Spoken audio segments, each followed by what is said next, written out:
नमस्कार दोस्तों, बहुत बहुत स्वागत करता हूं आप सभी का आपके अपने चैनल बीकॉम कॉर्नर के ऊपर। आज का वीडियो बहुत ज्यादा स्पेशल और इंपॉर्टेंट रहने वाला है तमाम बीकॉम प्रोग्राम और ओनर्स के सेमेस्टर 5 के स्टूडेंट्स के लिए। उम्मीद करता हूं आप सभी इस वीडियो लेक्चर के दरमियान मेरे साथ आखिरी तक बने रहेंगे।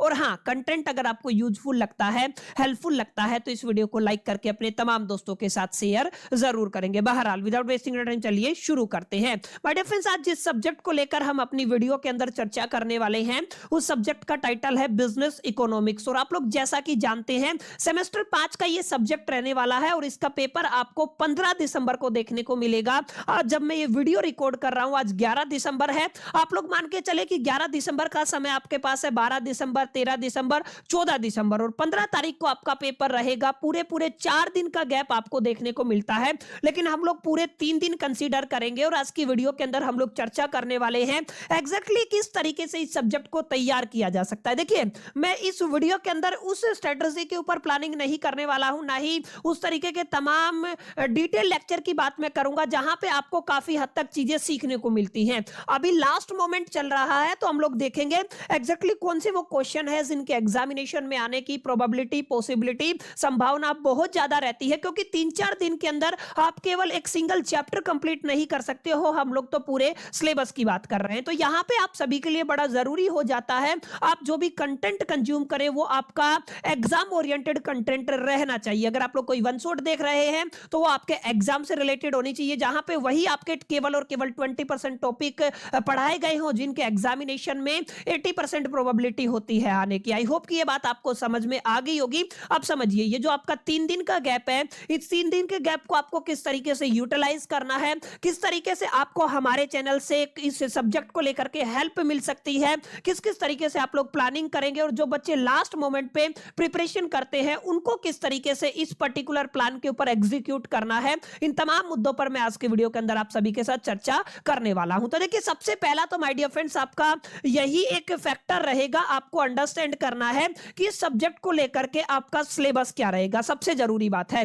क्योंकि बिना सिलेबस के आप लोग किसी भी सब्जेक्ट की तैयारी नहीं कर सकते हैं। एक बार आपको सिलेबस समझ में आ गया ना, तो आपको यह समझना है उस पर्टिकुलर सिलेबस के अंदर कितनी यूनिट्स देखने को मिलेंगी, एग्जैक्टली हर एक यूनिट का कितना कंट्रीब्यूशन है, ताकि आप लोग ये आइडेंटिफाई कर सकें कौन सी यूनिट कम मार्क्स का वेटेज रखती है, कौन सी यूनिट आपका ज्यादा मार्क्स का वेटेज रखती है, कौन सी यूनिट से ज्यादा क्वेश्चन एग्जामिनेशन के अंदर पूछे जाते हैं, कौन सी यूनिट से कम क्वेश्चन आपके एग्जामिनेशन के अंदर पूछे जाते हैं। इन शॉर्ट, सबसे पहले आपको क्या करना है, अपनी प्रिपरेशन शुरू करने से पहले एक बार सिलेबस को अंडरस्टैंड कर लेना है जो आपके बिजनेस इकोनॉमिक्स का रहने वाला है। एज यूजुअल दिल्ली यूनिवर्सिटी के अंदर अगर आप लोग देखेंगे, अगर आप लोग डीयू की बात करते हैं तो डीयू के एंटायर सिलेबस को माय डियर फ्रेंड्स 5 यूनिट्स के अंदर ब्रेक डाउन किया गया है। और ये जो पेपर है 4 क्रेडिट का पेपर रहने वाला है, यानी अगर आप लोग रिटर्न पेपर की बात करते हैं तो 90 नंबर का पेपर होता है। और इस 90 नंबर के पेपर के लिए आपको 3 घंटे का वक्त, समय और टाइम दिया जाता है। खास बात यह है कि जो भी आप लोग क्वेश्चन अटेम्प्ट करेंगे,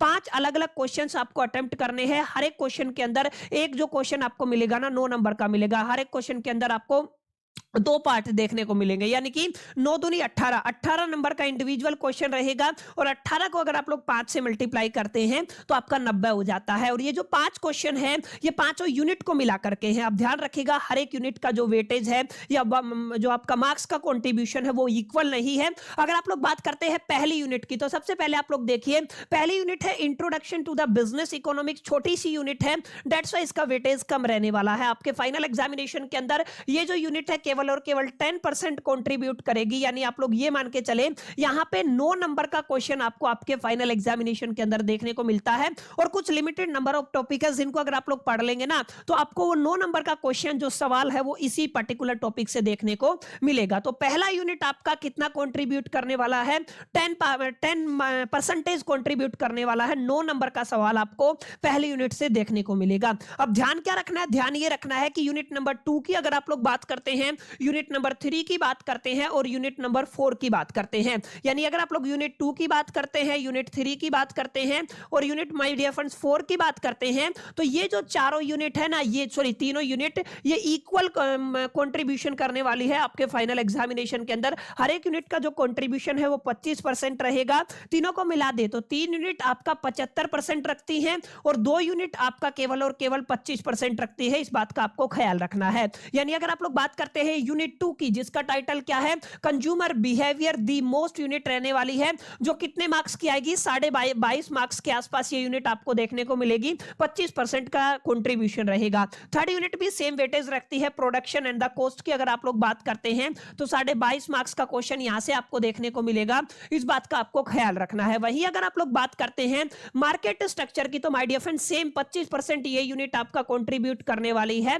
तो 22.5 नंबर की ये यूनिट रहेगी। अब आपको समझना है यूनिट नंबर 5 जो है आपकी केवल और केवल 15% कंट्रीब्यूट करेगी, जो करीब करीब 13.5 नंबर का सवाल आपको देने वाली है। तो यहाँ पे आपको कॉम्बिनेशन देखने को मिलेगा मल्टीपल यूनिट्स का, क्योंकि एक यूनिट के अंदर केवल और केवल 18 नंबर का सवाल पूछा जाएगा, तो बाकी जो 22.5 बच गया है 23 मान लीजिए, 5 नंबर वो एडजस्ट कर दिया जाएगा, यानी कि 5 क्वेश्चन आपको अटेम्प्ट करने होंगे। हर एक क्वेश्चन के अंदर 9 नंबर के 2 सवाल मिलेंगे, यानी कि ए पार्ट के अंदर 2 सवाल है, बी पार्ट के अंदर 2 सवाल है, कोई भी आप लोग अटेम्प्ट कर सकते हैं। तो यहां से आपको एक क्लैरिटी मिल गया कि किसी भी कीमत पे सर हम लोग यूनिट 1 के साथ कॉम्प्रोमाइज कर सकते हैं, 3 के साथ कॉम्प्रोमाइज कर सकते हैं, लेकिन यूनिट 2, यूनिट 3 और यूनिट 4 इनके साथ कॉम्प्रोमाइज नहीं कर सकते। सॉरी, पहली और 5वीं यूनिट कम कंट्रीब्यूट करने वाली है, यानी कि आपका जो वेटेज है वो बहुत कम रहने वाला है। तो हम लोगों को ये ध्यान देना है हम किसी भी कीमत पे 2, 3 और 4 को न छोड़ के जाए, ठीक है। अब आपको ध्यान ये देना है माय डियर फ्रेंड्स, इन 3 दिन के अंदर किस तरीके से आपको सिलेबस को पूरा करना है। अब इससे पहले अगर आप लोग पेपर को देखेंगे ना, तो आपका ऑलमोस्ट यानी कि ज्यादातर जो पेपर रहेगा वो आपका थ्योरी बेस्ड रहेगा, समझ में आया। कुछ हद तक जो न्यूमेरिकल आता है ना, वो इतना खास न्यूमेरिकल नहीं होता है। ऑलमोस्ट का मतलब ज्यादातर पेपर आपको कैसा दिखेगा, थ्योरी वाला दिखेगा। कुछ कुछ पोर्शन है जहां पर हमें प्रैक्टिकल क्वेश्चन सोल्व करना पड़ सकता है, उसको भी हम लोग डिस्कशन कर लेंगे, लेकिन आप लोग ये मान के चले ऑलमोस्ट पेपर आपका कैसा रहेगा, थ्योरी बेस्ड रहेगा। अब ध्यान दीजिएगा, जो आपके 3 दिन प्रीसियस टाइम रहेगा आपका 12 दिसंबर, 13 दिसंबर और 14 दिसंबर, इन 14 दिसंबर तक को आपको कैसे यूटिलाइज करना है, कौन से वन शॉट आपको लगाने हैं, किस तरीके की तैयारी आपको करनी है। देखिए माय डियर फ्रेंड्स, अब मैं आपको क्लियर बता देता हूं, इस बिजनेस इकोनॉमिक्स के अंदर आपको केवल और केवल फोकस करना है उन 20% क्वेश्चंस के ऊपर या टॉपिक के ऊपर, what ever you can say, जो आपको फाइनल एग्जामिनेशन के अंदर 80% रिजल्ट दिला सकती हैं, ठीक है। तो यानी कि हमें वो केवल 20% क्वेश्चन बोल दीजिए, 20% टॉपिक बोल दीजिए, उन्हीं को पढ़ना है जिनके एग्जामिनेशन में जो आपको 80% से ज्यादा रिजल्ट दिलाने में काफी हेल्प करेंगे, ठीक है। अब सवाल ये है कि सर कैसे पता चलेगा कौन से क्वेश्चंस रिपीटेड है, कौन से टॉपिक रिपीटेड है। तो पहला फॉर्मूला ये है कि आप लोग सीबीसीएस और एनईपी के पीवाईक्यूज उठा लीजिए, और वहां से आप लोगों को हर एक पर्टिकुलर जो आपका क्वेश्चन पेपर है उसको इंडिविजुअल असेसमेंट के अंदर डालना पड़ेगा, चीजों को समझना पड़ेगा, उसके लिए आपको सिलेबस की मालूमात हासिल होनी चाहिए और आप कंपेयर कर सकते हैं। तो कंपेयर करेंगे तो काफी डिटेल रिसर्च के बाद अगर आपको सिलेबस की मालूमात है तो आप लोग वहां से कंपैरिजन कर पाएंगे। फिर आपको शिवदास उठा ले रहा है 10 ईयर वाला, वहां पर भी आपको दिखेगा कौन से क्वेश्चंस मैक्सिमम रिपीट होते हैं। लेकिन एज ए स्टूडेंट आप लोगों के पास अब इतना समय नहीं है कि हम लोग ये सारा काम करें, तो माय डियर फ्रेंड्स ये सारा काम मैंने और मेरी टीम ने मिलकर कर दिया है, यानी कि आप लोग ये मान के चले आपके पूरे के पूरे 10 ईयर के शिवदास को हम लोगों ने एनालिसिस कर लिया है, आपके पीवाईक्यूज को हम लोगों ने एनालिसिस कर लिया है, तमाम जितने भी इंपॉर्टेंट टॉपिक्स हैं उनको एनालिसिस कर लिया है, और हम लोग इसी चीज के ऊपर वर्किंग में है कि किस तरीके से हम वो तमाम 20% टॉपिक्स आप सभी को फ्री ऑफ कॉस्ट डिलीवर कर पाए, जिनकी वजह से आप लोग आराम से न केवल पास हो सके बल्कि अपने फाइनल एग्जामिनेशन के अंदर अच्छा सिक्योर कर सके। अब ध्यान क्या देना, ध्यान ये देना है कि हम लोग जो आपको अभी unit wise one shot provide करने वाले हैं लगातार 4 दिन। याद रखेगा, मेरी कोशिश रहेगी कि अगर हमारे पास समय रहता है तो आज आपको एक यूनिट में कवर करा दूं, जो सबसे छोटा यूनिट है, पहला यूनिट, जहां से एक सवाल 9 नंबर का आपको देखने को मिलता है। लेकिन ध्यान रखिएगा, हम डिटेल में जाकर के नहीं पढ़ने वाले। अगर आप लोग ये एक्सपेक्ट कर रहे हैं कि इनकम टैक्स की तरह आपको बहुत डिटेल में जाके लेक्चर मिलेगा, नो माय डियर फ्रेंड्स, हम लोग केवल उन क्वेश्चंस को उठाएंगे, उन टॉपिक को उठाएंगे जिनके एग्जामिनेशन में आने की प्रोबेबिलिटी, पॉसिबिलिटी, चांसेस, संभावना इस बार ज्यादा बनने वाली है, और उनका एक एक्सप्लेनेशन देखेंगे। यानी कि ये जो आपको वन शॉट लेक्चर रहेंगे केवल इंपॉर्टेंट क्वेश्चन और इंपॉर्टेंट टॉपिक से जुड़े हुए होंगे, दैट्स व्हाई इनका ड्यूरेशन ज्यादा नहीं मिलेगा, और इनके अंदर जो बातें हम लोग करेंगे ना वो केवल नॉर्मल बातें होंगी, यानी कि जस्ट आपको याद करना है या आपको मेमोराइज करना है और पेपर के अंदर लिख के आना है। हम डिटेल में जाकर के, गहराई में जाकर के उस सब्जेक्ट को नहीं समझने वाले हैं, और ये सब्जेक्ट हम लोगों का जो पर्सनल सब्जेक्ट होता है वो भी नहीं है, क्योंकि आप सभी जानते हैं मैं आपको इनकम टैक्स के साथ मैनेजमेंट अकाउंटिंग पढ़ाता हूं,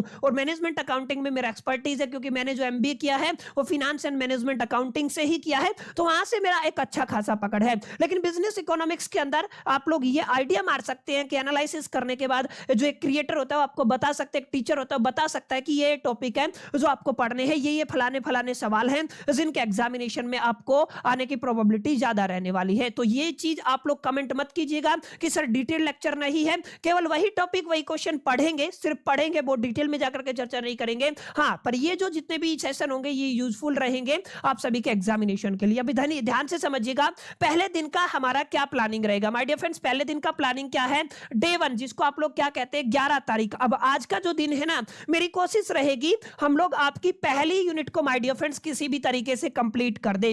जो पहली यूनिट है इसको कंप्लीट कर दे, यानी कि अगर प्रेजेंटेशन आज रेडी हो जाता है, तमाम रिसर्च कंप्लीट हो जाती है, तो मैं कोशिश करूंगा 10 या 11 बजे के बीच में आज रात को ये वीडियो पब्लिश कर दूं। इसको आप लोग जरूर देख लीजिएगा, 10 या 11 बजे तक वीडियो मिलेगा क्योंकि इसके ऊपर काफी वर्क होता है, ठीक है ना। जो जो क्वेश्चन मैं आपको प्रोवाइड करने वाला हूं वो माय डियर फ्रेंड्स आपको अच्छे से प्रैक्टिस करना है, याद भी करना, अच्छा खासा समय आपको मिल जाएगा। अब ध्यान रखिएगा पीडीएफ मैं आपको टेलीग्राम चैनल के ऊपर अपलोड करवा दूंगा टीम से कहके, तो वहां से आप लोग डायरेक्ट पीडीएफ भी डाउनलोड कर पाएंगे, ठीक है। तो हम क्या करेंगे, आज ही कोशिश करेंगे यूनिट नंबर 1 को कंप्लीट करने की, बट ये आपका रिस्पॉन्स दिखना चाहिए मेरे को। इस वीडियो को अच्छे से लाइक करके तमाम दोस्तों के साथ शेयर करना और कमेंट में बताना है कि यस हमें इस वन शॉट सीरीज की जरूरत है या नहीं है, आप लोग कमेंट करके जरूर बताइएगा। और अगर कुछ तब्दीली, कुछ चेंजेस, कुछ बदलाव करने हैं तो वो भी आप लोग माय डियर फ्रेंड्स मेरे को बता सकते हैं। अब ध्यान रखिएगा कल की अगर आप लोग बात करते हैं 12 तारीख की, 12 दिसंबर की, तो मेरी कोशिश रहेगी हम लोग मॉर्निंग में यानी कि 11 या 12 बजे तक मैं यूनिट 2 आपको प्रोवाइड कर दूं, और रात के समय में जो आपका 10-11 बजे तक मैं आपको यूनिट 5 प्रोवाइड कर दूं, क्योंकि ये छोटा यूनिट रहने वाला है। क्लियर, आपको थोड़ा ध्यान में रखना है। और जो आपका डे 3 रहेगा जिसको आप लोग 13 दिसंबर कहते हैं, 13 दिसंबर को हम लोग केवल और केवल यूनिट 4 कंप्लीट करने वाले हैं। यूनिट 4 के अंदर आपको वन शॉट वीडियो मिलेगा, याद रखिएगा।